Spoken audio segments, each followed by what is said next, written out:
Morning, good morning. I think I get to be the sleepiest person in the room because I drove from Sacramento. So, good morning. Thank you. I'm Lauren Babb, and it's so fun to be here with you all. Thank you to the Commission on the Status of Women and Girls. Thank you to Susan. She said everything I was going to say, so please ask some questions. I see some amazing faces in the room. Carla Barengo, who's on my board. Good to see you. And some folks from Dave Pine's office. Linda. Sorry, I'm just I'm taking time. Okay, I guess we're going to dance too. I'm into it.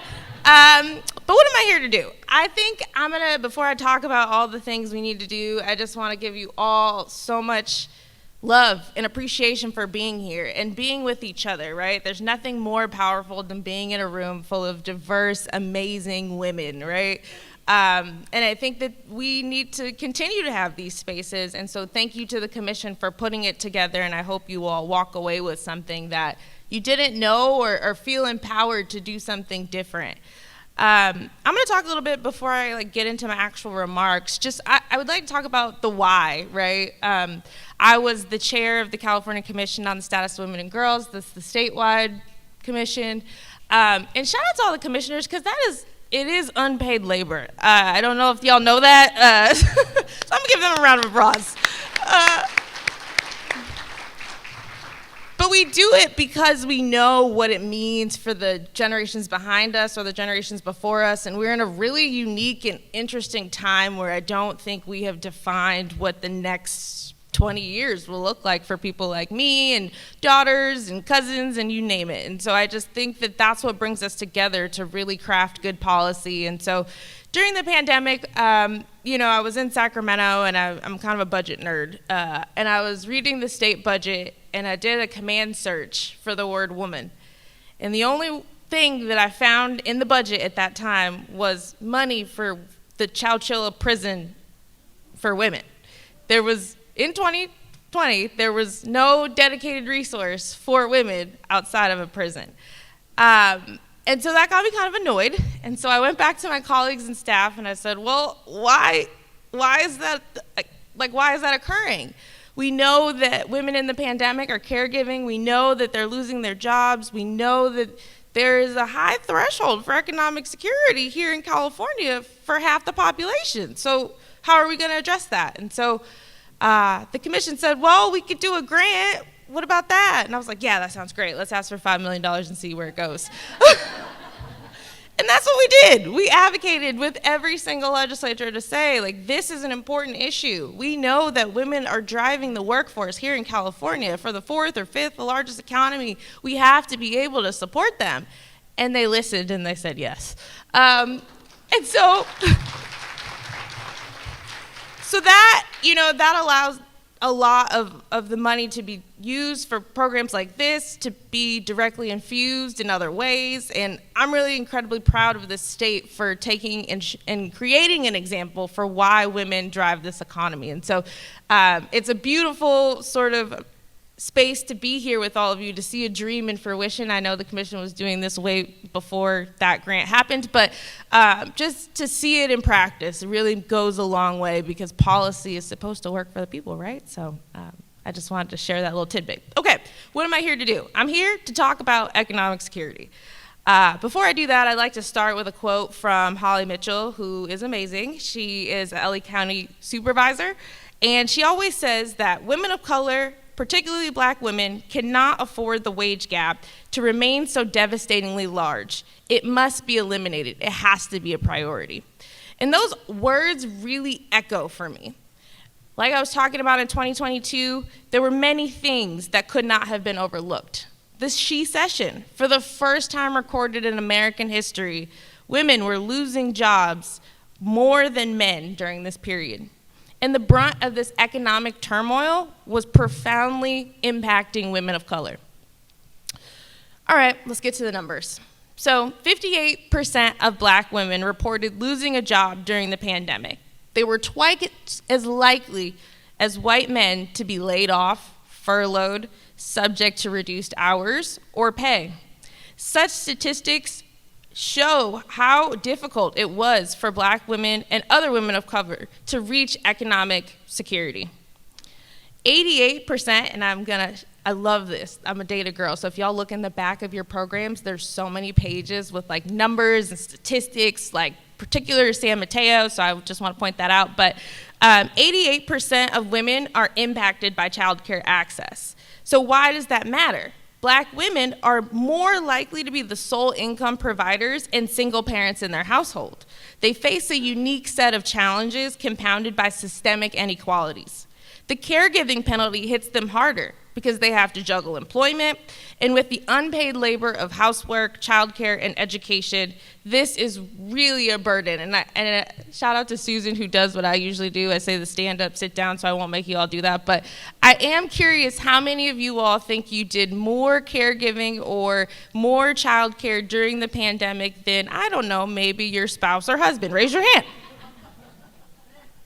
All right, so even in a remote setting, we're doing more, y'all. Like, I don't know how many times I tell my husband to separate the clothes, and he just doesn't do it the way I want it, so I do it, right? But that's labor that we're taking on with, no retirement to match, unfortunately.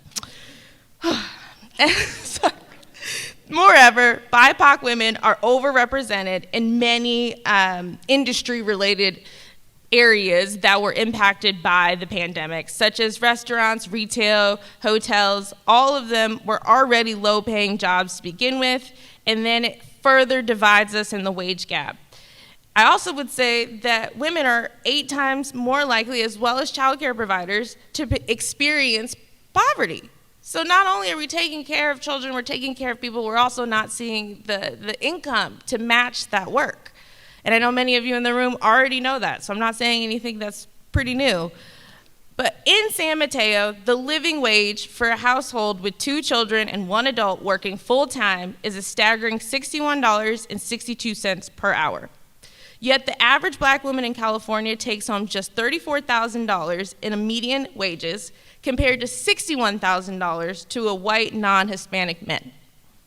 The debt burden on top of not making what you need to make, particularly with student loans. I'm over here, if anybody knows Joe Biden, please tell him to send me an email today.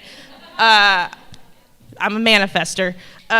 Because it is crushing and hindering women to invest in their future. So how am I supposed to save for retirement if I'm personally paying $500 a month in student loans? Like, come on now.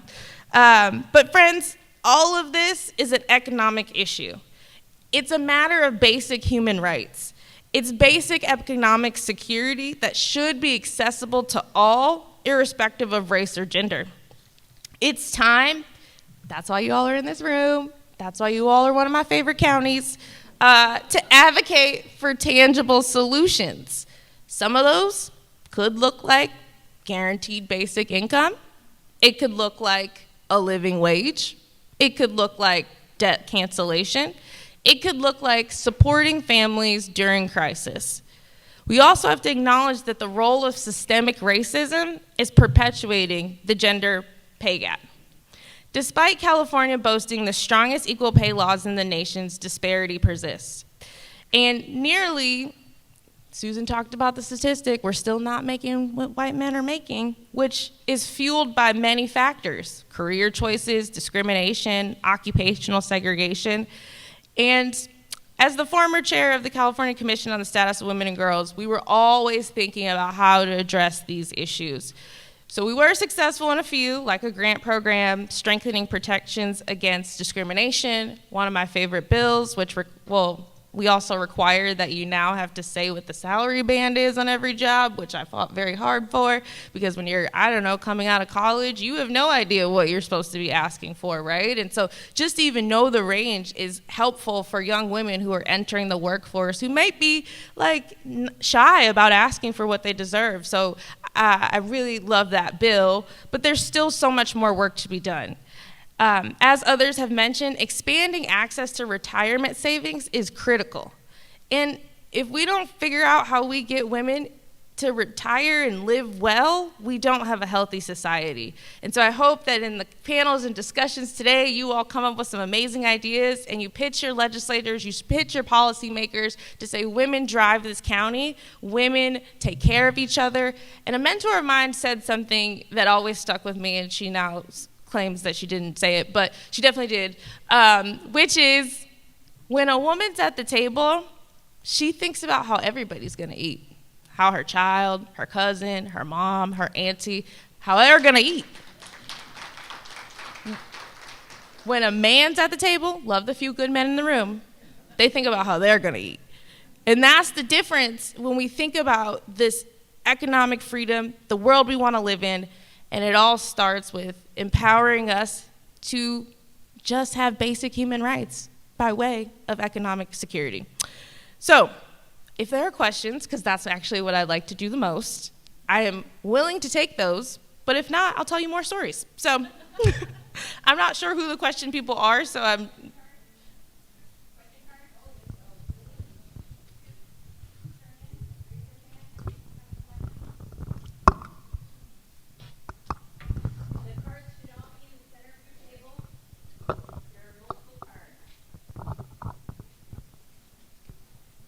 Tanya.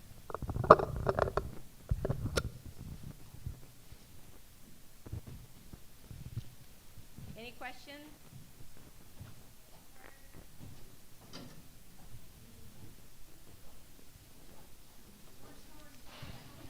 More stories. Okay. Well, I would say that y'all are incredibly lucky to have this commission. I'm seeing Dana over here in the room. Like, there are folks that I have worked with in other nonprofit spaces that have very incredible jobs, and they still do this day in and day out to make sure that we have a better society that supports women. And I think that just being here today is an opportunity to network with each other. And, you know, like I said, being a commissioner is a bit of unpaid labor, but there's so much value in policy, and there's so much value to learn. I was the youngest chair in the history of a statewide commission when I ran the Commission on the Status of Women and Girls, and that was an incredible learning curve to learn Robert's Rules of Order. But it's also a beautiful opportunity for folks who may not want to be in public office or may not understand the government process to engage and to really be on the front lines of what it looks like to make a difference in your community. So I assume that that's my shameless plug for you to find a board or commission at any level. I mean, you could be into parks and they've got a commission on that. You could be into, I don't know about badminton, but there's a commission for like everything. And so I would recommend going to your county like website, seeing what's available, and apply, y'all. All you have to do is put yourself out there. You know, I joined the commission when I was like 23, and it was an amazing opportunity for me to grow my skill set and just do what I do today. So shameless plug for being more involved in the world you want to see in. Okay, let's see if I can read some handwriting. Tell us about this election and the importance of reproductive rights. It's important, it's in November, and you need to vote, right? I'm just gonna keep it real with y'all. I think, you know, every day is, in my day job, I fight for access.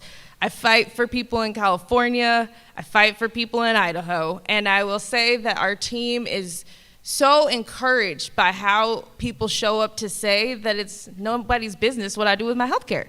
And so I think what is critical for November is that regardless of what you care about, do your homework, do your research, and care about every single race, right? Don't just, the president's cool, definitely need that, but like, who is on your county commission, right? Who is on your school board? And one of the things that I'll say that maybe isn't San Mateo specific, but there are a lot of book bans going on. So like in Fresno and other areas where it is really starting to impact our LGBTQ youth. So although I think reproductive rights, sometimes we think about women and sometimes we think about sort of the stuff you see in the headlines, there's so much at the local level that is all impacted. And so please pay attention to your homework there. Okay, the next one is, what has been done to educate women on financial literacy? Often women stay away from finance and numbers. I think y'all are gonna have a panel today, so I'm gonna let the people that do the numbers answer that question. So I'm really excited to hear what they have to share there. And so what I would say about financial literacy is that I struggled with this, right? I went to an Ivy League school, I took out a bunch of loans, I had no idea what I was doing, right? I just wanted to get a good job and live in California where it was sunny.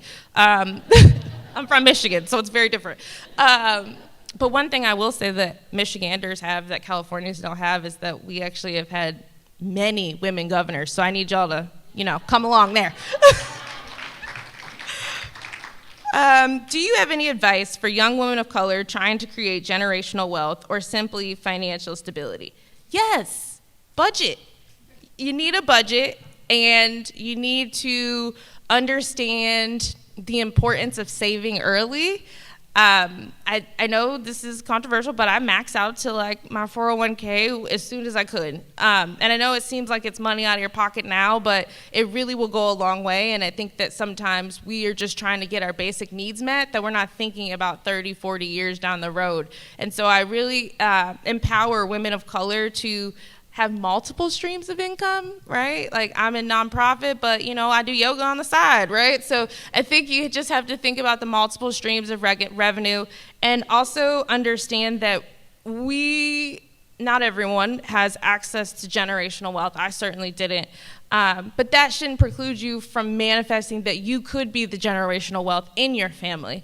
And so learn how to do things differently, ask questions. I love questions. And get the information that you need. Don't be afraid to ask, hey, I'm not sure how that investing works. Could you tell me more? Reach out to HR. Hey, I'm not sure if a 401k is right for me. Could you tell me your best practices, right?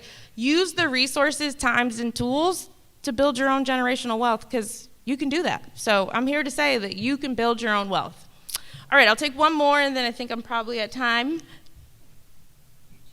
Okay, I'll choose.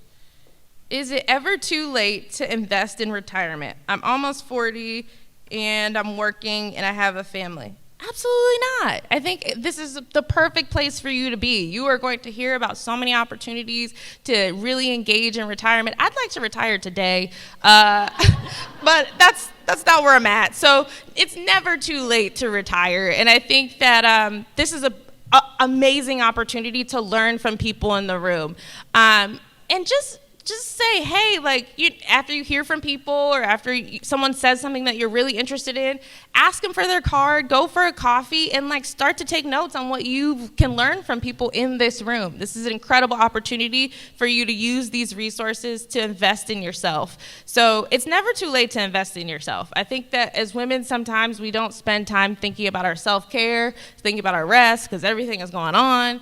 But think about what you need at least once a day, and then work towards that. And I hope today is an opportunity for you to come away with some skills that you didn't already know, and work with some people that want you to save some money for retirement. So thank you so much for having me. It's been amazing to spend this time with you. Keep doing the good work, y'all, and you always have an ally in me. Thank you.